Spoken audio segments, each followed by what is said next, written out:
Immortal and Martial Dual Cultivation, episode 90. Untuk melihat video selengkapnya, sahabat bisa kunjungi playlist yang telah Sabta Novel sediakan. Yuk mari, kita berimajinasi bersama dan masuk ke alur ceritanya.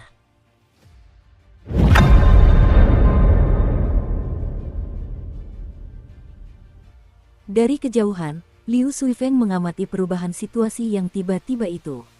Ia merasa curiga dan berkata, mengapa kedua orang itu mulai berkelahi? Aku kenal Gao Yang. Ini ketiga kalinya dia mengikuti ujian murid inti. Dia sangat kuat, tetapi seharusnya dia bukan tandingan Zhang Lai. Xiao Chen tertawa dan berkata, orang itu sangat licik. Tadi dia berpura-pura lemah. Tidak ada alasan baginya untuk hanya sekadar menahan serangan Ki Pedang itu. Apa yang dia pikirkan? Apakah dia tidak takut Zhang Lai benar-benar akan bertindak untuk menghancurkannya? Tanya Liu Suifeng, mencurigai adanya tipu daya. Xiao Chen menarik senyum di wajahnya dan berkata dengan serius, disinilah letak kejeniusannya. Dia mungkin memiliki jurus pamungkas atau semacamnya. Bisa jadi sejak Zhang Lai mendarat di depannya, dia sudah bisa mengakhirinya. Tepat saat Xiao Chen berbicara, langit yang tadinya cerah tiba-tiba menjadi gelap. Angin kencang menerbangkan pasir di tanah, debu memenuhi udara.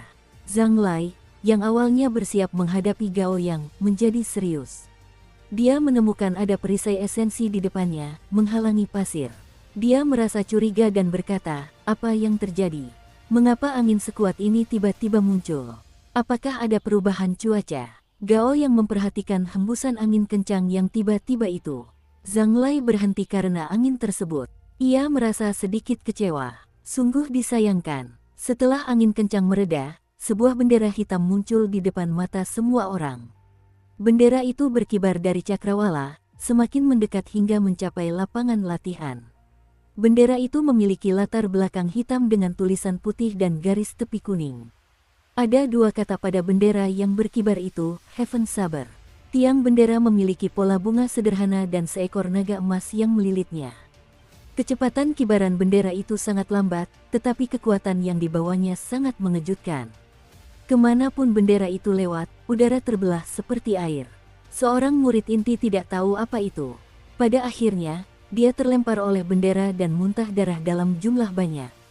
Para tetua puncak gadis giok segera menangkapnya, dia telah kehilangan haknya untuk melanjutkan ujian. Menyebarkan. Semua orang pucat pasi saat mereka berpencar kemana-mana.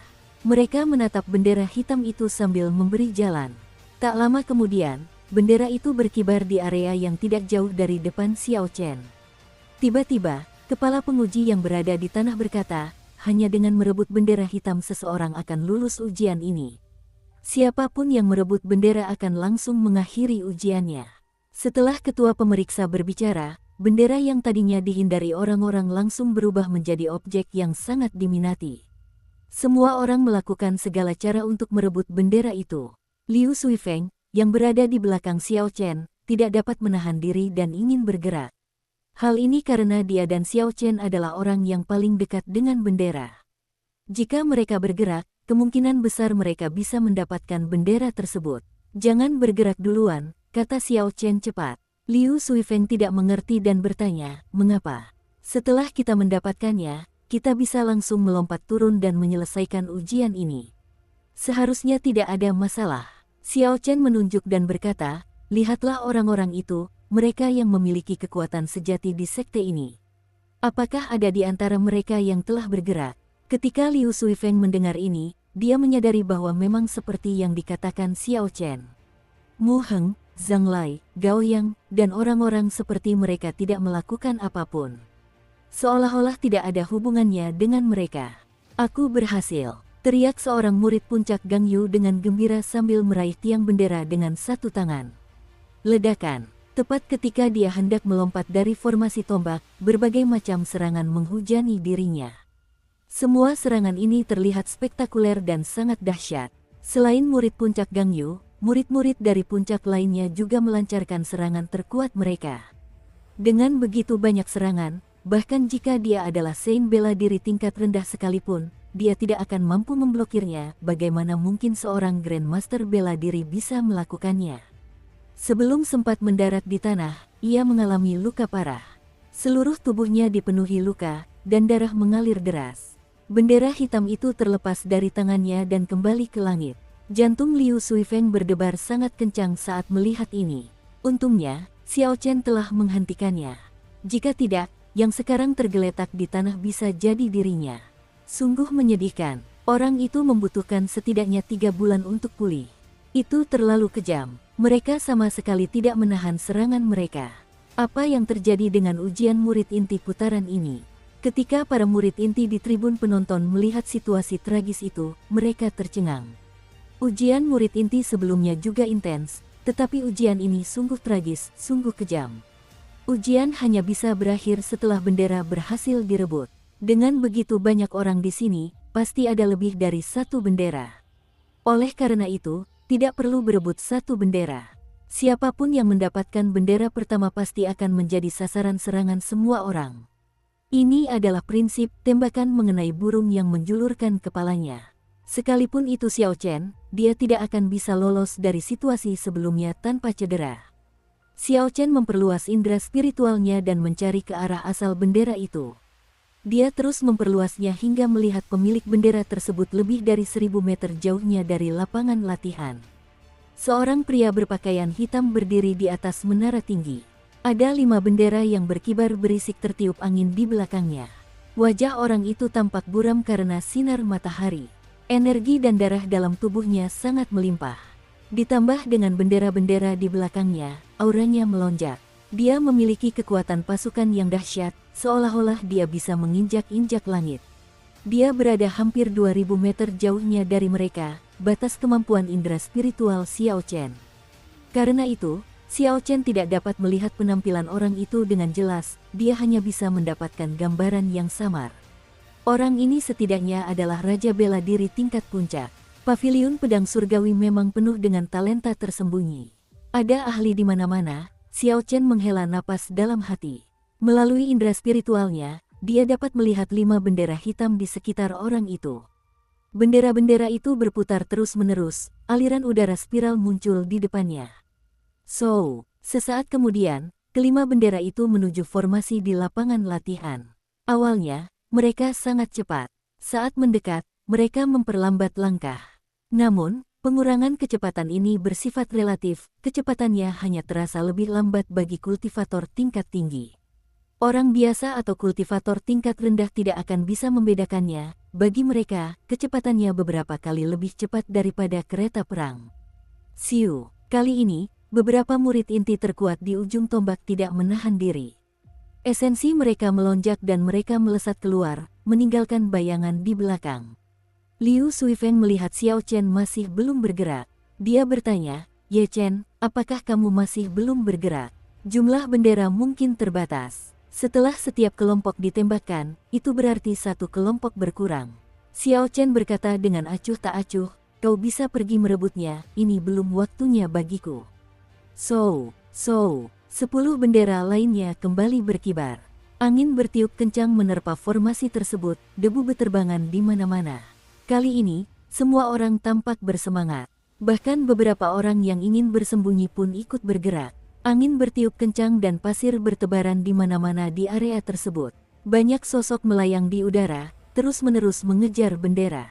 Pertempuran itu sangat tragis. Sesekali, ada seseorang yang diserang secara tiba-tiba, menyebabkan mereka kehilangan hak untuk melanjutkan ujian. Namun, bahkan dalam kondisi seperti itu, ada beberapa orang yang tidak bergerak. Mereka hanya berdiri tenang di ujung tombak. Mereka sama sekali tidak cemas, seolah-olah mereka telah melupakan persyaratan ujian.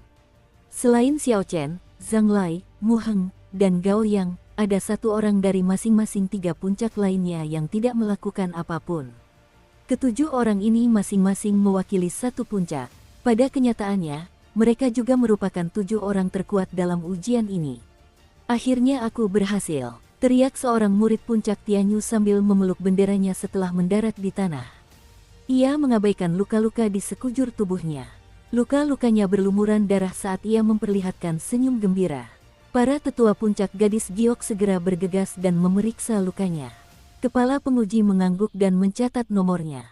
Akhirnya ada seseorang yang lulus tahap kedua ujian. Siu, Pertempuran tragis terus berlanjut. Ada orang-orang yang melompat turun sambil membawa bendera, berhasil melewati tahapan tersebut. Namun, ada lebih banyak orang yang dipenuhi luka. Mereka jatuh dengan tangan kosong, kehilangan hak untuk melanjutkan ujian. Liu Suifeng meraih bendera hitam dan senyum gembira muncul di wajahnya. Dia mengerahkan seluruh kekuatannya untuk melakukan teknik gerakannya, berusaha sebaik mungkin menghindari semua serangan yang dilancarkan kepadanya. Tampaknya dia hampir berhasil menghindari semua serangan ketika beberapa sosok mengejarnya. Saat ini, Liu Suifeng kelelahan, dia tidak memiliki cara untuk bergerak di udara. Situasinya tampak genting. Petir ungu api sejati, tembak, api yang tak terbatas dan tak terhingga mulai menyala di mata kanan Xiao Chen. Semburan api melesat ke arah orang-orang di udara seperti anak panah. Kecepatan panah api itu sangat tinggi. Beberapa orang di langit tidak sempat menghindar dan terkena serangannya. Mereka menangis terseduh-seduh dan jatuh ke tanah. Liu Suifeng memanfaatkan kesempatan ini dan segera mendarat. Agak aneh, nyala api itu tampak sangat luar biasa. Namun, sudah terungkap, seharusnya sekarang mudah untuk mengatasinya. Gumam salah satu dari 7 orang yang tidak bergerak itu kepada dirinya sendiri. Saat indera spiritual Xiao Chen mendeteksi Liu Suifeng mendarat dengan selamat, dia benar-benar tenang. Meskipun dia telah memperlihatkan salah satu kartu andalannya, itu sepadan. Angin kencang menerjang dan ke-15 bendera hitam itu akhirnya direbut semuanya. Murid-murid puncak Tianyum memang kuat, dari ke-15 bendera itu, sekitar setengahnya direbut oleh mereka. Orang-orang yang tersisa memperhatikan 7 orang yang tidak bergerak. Mereka tahu bahwa ada sesuatu yang tidak beres dan mereka semua diam-diam turun, melepaskan hak mereka untuk melanjutkan ujian. Saat itu, suasana menjadi sangat sunyi. Tak seorang pun akan menyangka bahwa semenit yang lalu terjadi kekacauan di sini. Hanya pasir yang berlumuran darah yang diam-diam menceritakan pertempuran tragis yang baru saja terjadi. Para murid inti di tribun penonton, para murid inti yang tidak lolos, serta para master puncak dan tetua aula utama di mimbar tinggi memusatkan perhatian pada ke-7 orang tersebut. Juara pertama ujian murid inti ini pasti akan diraih oleh salah satu dari 7 orang ini. Ujian ini sangat berat. Ini baru tahap kedua dan lebih dari 200 orang telah tereliminasi. Hanya tersisa sekitar 20 murid. Jika aturannya seperti dulu, dengan 50 tempat untuk murid inti, semua orang ini seharusnya sudah lolos. Pasti ada kurang dari 50 tempat. Anda bisa tahu sekilas bahwa ujian ini tidak mudah.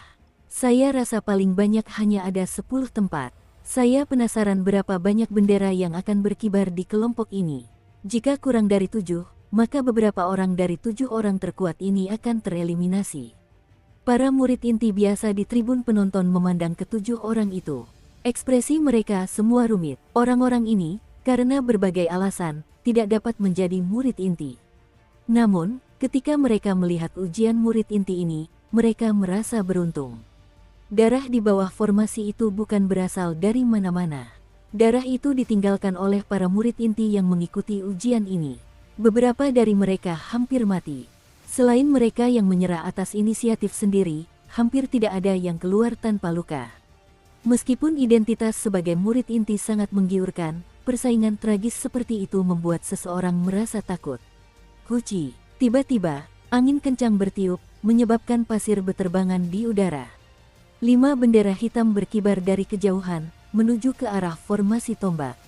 Ketika mereka melihat jumlah bendera, ke-7 orang itu merasa cemas. Hanya ada 5 bendera, itu berarti 2 di antaranya akan dieliminasi.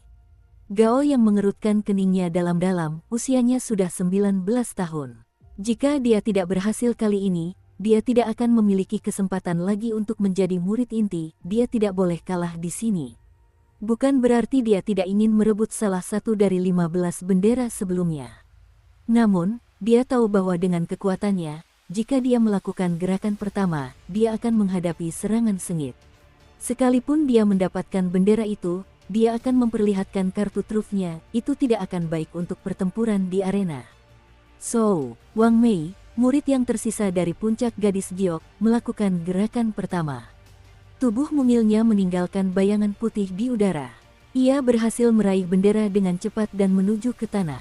Kakak Wang, maaf atas kesalahan saya, kata Zhao Heng, murid yang tersisa dari puncak Gangyu, kepada Wang Mei. Dia segera terbang maju dan merebut bendera yang sama. Keduanya tak membuang waktu untuk berbicara omong kosong, mereka langsung mulai berkelahi di udara sambil masing-masing memegang salah satu sudut bendera. Xiao Chen tidak memandang mereka berdua, dia bahkan tidak repot-repot melihat bendera-bendera yang berkibar di udara. Dia melesat di udara dan menyerbu murid terakhir puncak Biyun yang berada di formasi tombak. Awan di sekitar puncak, dia menarik pedang bayangan bulan dari sarungnya dengan suara Huang Dang. Bilah seputih salju itu menyimpan niat teknik pedang Ling Yun tanpa mengungkapkannya. Ia seperti puncak gunung yang kesepian menembus awan, menunjuk ke langit dengan amarah. Meskipun serangan pedang ini tidak menciptakan fenomena misterius, kekuatannya tak tertandingi. Jika dibandingkan dengan apa yang dilakukan Zhang Lai, dari segi kekuatan murni, serangan ini jauh lebih kuat. Namun, dari segi aura, serangan ini agak lebih lemah. Memotong gunung dan membelah batu. Berbeda dengan yang diharapkan Xiao Chen, Liu Jun tidak memilih untuk menghindari serangan pedang dahsyat Xiao Chen. Sebaliknya, dia memilih untuk menghadapinya secara langsung. Bang! Pedang-pedang itu berbenturan, dua garis cahaya pedang yang gemerlap memancarkan ledakan dahsyat. Di tempat senjata-senjata itu berbenturan, udara bergetar. Kekuatan dahsyat itu memancar melalui bilah pedang dan ditransmisikan ke mereka berdua. Mereka masing-masing mundur selangkah, beralih ke ujung tombak lainnya, dan menstabilkan tubuh mereka. Mereka berdua menderita sama besarnya. Dukung terus channel YouTube Sabta Novel. Jika mereka mencermati ini dengan saksama, serangan pedang Xiao Chen sebenarnya sedikit dirugikan. Tingkat awan di sekitar puncak lebih tinggi daripada memotong gunung dan membelah batu, namun dia hanya mampu meraih hasil imbang. Liu Jun memperlihatkan sedikit senyum bangga, kau tidak menyangka, kan? Aku mengkultivasi seni sejati yang murni, itu adalah teknik kultivasi tingkat bumi puncak. Dalam hal kualitas dan kepadatan esensi, tidak ada seorang pun dalam tingkat kultivasi yang sama yang dapat melampauiku. Aku akan mengalahkanmu secara terang-terangan. Pergi dan matilah. 3 gambar awan mengalir. Tubuh Liu Jun bergetar, dan 3 bayangan dirinya muncul di depan Xiao Chen. Masing-masing bayangan itu melancarkan serangan pedang. Cahaya pedang datang berturut-turut, seperti sungai deras yang menerjang Xiao Chen. Xiao Chen tersenyum tipis. Kau menambahkan pemahamanmu sendiri ke dalam 3 gambar awan mengalir. Terlebih lagi, kau merangkainya dengan sempurna. Kau benar-benar punya modal untuk bersikap sombong. Gunung berputar menghancurkan awan. Ilusi sebuah gunung muncul di hadapan Xiao Chen. Ia bergerak dengan cepat dan gunung itu menyatu dengan tubuhnya. Tiba-tiba, auranya berubah, ia seperti gunung yang menjulang tinggi dari tanah, menembus langit. Xiao Chen melakukan salto ke samping, dan pedang bayangan bulan bergerak dari atas ke bawah, mengeluarkan angin yang sangat kencang. Hal ini menyebabkan ketiga gambar yang dibuat Liu Jun terpental ke belakang. Puci, saat Xiao Chen menyelesaikan gerakan salto sampingnya, luka mengerikan telah muncul di dada Liu Jun. Darah menyembur keluar dari lukanya. Liu Jun menatap lukanya dengan tak percaya. Dia menunjuk ke arah Xiao Chen dan berkata dengan nada kesakitan, kau. Bang! Xiao Chen mengayunkan kakinya, dan terdengar suara angin kencang, dia tanpa ampun menendang Liu Jun hingga terpental. Sayangnya, terkadang memiliki lebih banyak esens tidak menjamin kemenangan. Tidak jauh dari situ, Zhang Lai mengamati mereka berdua dengan tercengang. Rasanya seperti bom meledak di benaknya, teknik pedang Ling Yun ternyata bisa digunakan dengan cara ini. Teknik pedang Ling Yun saya mewujudkan fenomena misterius secara eksternal dan kemudian melengkapi teknik bela diri saya. Namun, fenomena misteriusnya ditarik kembali, disimpan di dalam tubuhnya tanpa dilepaskan, dan difokuskan pada kekuatannya. Yang satu bersifat internal, dan yang lainnya eksternal. Namun, keduanya hanyalah cara yang berbeda untuk mencapai tujuan yang sama. Tidak ada perbedaan mana yang lebih kuat atau lebih lemah. Yang terpenting adalah pemahaman kita masing-masing, pikir Zhang Lai dalam hati, banyak pikiran melintas di benaknya. Namun, aku telah memahami niat pedang. Aku tidak memasukkan niat pedang ke dalam serangan yang kutunjukkan sebelumnya. Ketika aku memasukkan niat pedangku, kekuatannya pasti akan lebih kuat daripada miliknya. Setelah Xiao Chen mengalahkan murid dalam terakhir puncak Biyun, dia melambaikan tangannya, bermaksud menarik bendera hitam yang berkibar di dekatnya dengan kekuatan hisap. Namun, sebelum Xiao Chen berhasil mendapatkan bendera itu, beberapa untayan ki pedang muncul entah dari mana dan membelah bendera hitam itu menjadi 5 bagian, menghancurkannya. Wajah Xiao Chen berubah muram, dan dia menatap Zhang Lai, yang berada 200 meter di depannya. Dia tidak menyangka lawannya begitu ganas. Tak disangka dia benar-benar menghancurkan salah satu dari 5 bendera terakhir. Ketika Zhang Lai merasakan tatapan Xiao Chen, dia tertawa percaya diri, aku akan menghadapimu dengan tuntas di tahap ini. Mari kita lihat siapa yang memiliki teknik pedang Lingyun yang lebih baik. Zhang Lai benar-benar menghancurkan bendera. Apa yang dia lakukan? Orang ini terlalu percaya diri. Ada 7 orang yang memperebutkan 5 bendera. Padahal jumlah benderanya tidak cukup sejak awal, namun dia menghancurkan 1 bendera. Banyak murid inti di tribun penonton yang tidak dapat memahami tindakan Zhang Lai. Hal ini karena tidak perlu memaksakan diri hingga ke keadaan yang begitu drastis sebelum tahap akhir. Bang! Tepat ketika semua mata tertuju pada Xiao Chen dan Zhang Lai, Gao Yang yang sebelumnya diam tiba-tiba bergerak. Cahaya pedang yang menyilaukan langsung menyala di pedangnya yang besar dan sepanjang 2 meter. Ledakan naga mengamuk. Dia berteriak marah saat ledakan terus terjadi di bawah kakinya. Setiap kali ada ledakan, kecepatannya akan meningkat. Setelah 5 ledakan seperti itu, kecepatannya mencapai tingkat yang tak terbayangkan. Selain itu, target serangannya cukup mengejutkan. Ternyata targetnya adalah Wang Mei dan Zhao Heng yang sedang bertarung sengit. Ini adalah momen krusial dalam pertarungan mereka tidak mampu menghindar. Aku akan mengambil bendera ini. Gao yang tertawa. Dia menggunakan pedang besarnya untuk mengayunkannya di udara, dan kekuatan dahsyat menghantam Wang Mei dan Zhao Heng tanpa ampun. Keduanya muntah darah dan jatuh ke tanah. Mereka menatap Gao Yang dengan sangat tidak puas dan mengumpat, Gao Yang, kau sungguh tidak tahu malu. Gao Yang merebut bendera hitam dan mengabaikan makian marah dari kedua orang itu.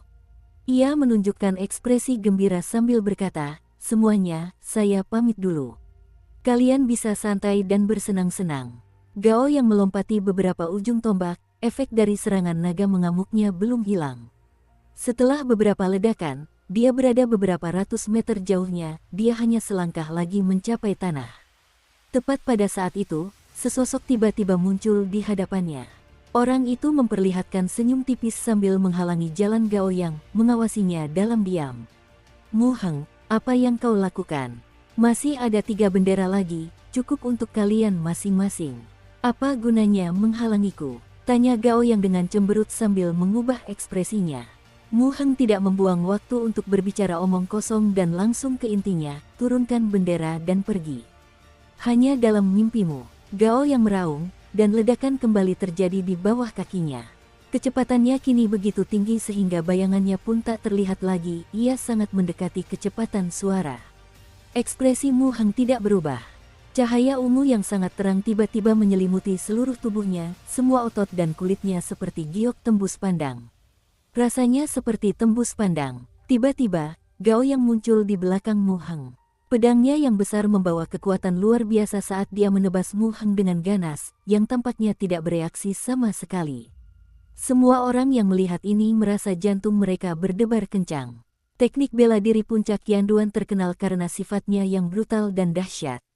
Dalam hal kekuatan fisik, mereka adalah pemimpin yang tak tertandingi di antara 7 puncak. Jika serangan pedang ini mengenai sasaran, meskipun seseorang tidak terbelah menjadi 2, dia akan terluka parah. Setidaknya dia akan terbaring di tempat tidur selama setengah tahun. Bagi kultivator manapun, membuang waktu setengah tahun seperti ini tidak dapat diterima. Sial, terdengar dentingan logam. Cahaya ungu di punggung Mu Heng bergetar. Dia menerima serangan pedang ini tanpa mengalami kerusakan apapun. Gao Yang tercengang, Mu Heng dengan cepat berputar dan menggerakkan tangan kanannya. Dia meraih pedang besar yang coba ditarik Gao Yang. Namun, dengan kekuatan Gao Yang, dia tidak akan mampu mengalahkan tangan kanan Mu Heng. Kecepatan luar biasa dari serangan naga mengamuk memang mengejutkan. Sayangnya, kau tidak mampu menembus pertahananku. Semuanya sia-sia, kata Mu Heng acuh tak acuh sambil menatap Gao Yang dahinya terus meneteskan keringat. Aku terjebak dalam perangkapnya. Jika aku menyerangnya terus-menerus sejak awal, dia tidak akan bisa menangkapku mengingat kecepatanku. Sebelum Berserk Dragon Burst-ku berakhir, aku mungkin bisa menembus pertahanannya. Terkadang, keraguan sesaat dapat menentukan perbedaan antara kemenangan dan kekalahan. Sungguh menjijikkan, teriak Gao Yang dengan marah. Dia melepaskan pedangnya dan mundur dengan cepat, menggunakan beberapa serangan naga mengamuk lagi selagi dia masih memiliki esensi untuk mendukungnya. Kakak, Mu Heng dengan santai mematahkan pedang Gao Yang. Pedang besar itu hancur menjadi serpihan logam yang tak terhitung jumlahnya seolah-olah rapuh, jatuh ke tanah dengan bunyi ting-ting-dang-dang. Ketika Mu Heng melihat Gao Yang melarikan diri, dia tersenyum tipis. Tubuhnya menghilang dari udara dan muncul di hadapan Gao Yang pada saat berikutnya. Dia berkata dengan acuh tak acuh, permainan berakhir di sini. Telapak tangan kanannya memancarkan cahaya ungu saat ia menggunakannya untuk menebas dada Gao Yang dengan cara yang mengerikan. Telapak tangan ini tampak sangat biasa, tetapi sebenarnya didukung oleh kekuatan fisik yang menakutkan. Kekuatannya tidak lebih lemah dari serangan penuh Xiao Chen. Kakak. Terdengar suara tulang rusuk Gao Yang patah. Kemudian, ia muntah darah seteguk demi seteguk. Wajah Gao Yang meringis kesakitan. Ia menunjuk Mu Heng dengan marah dan menuduh, kau berbohong padaku. Bang! Mu Heng menendang bahu Gao Yang, dia menggunakan kekuatan balik dari tendangan itu untuk mendorong dirinya kembali ke formasi tombak. Dia memegang bendera dan memperhatikan Gao Yang jatuh ke tanah. Dia tertawa tanpa perasaan, benar. Aku hanya mempermainkanmu. Gao Yang cerdas dan memainkan banyak trik. Namun, pada akhirnya, dia tidak hanya kehilangan haknya untuk melanjutkan, tetapi dia juga dipermainkan oleh orang lain. Dia sangat marah hingga gemetar. Dia tidak dapat menerima ini dan pingsan.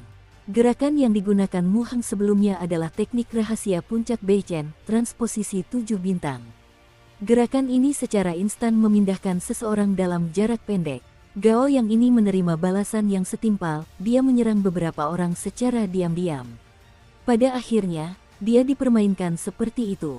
Itu memang pantas untuknya. Kamu tidak bisa mengatakan itu, babak kompetisi ini terlalu kejam.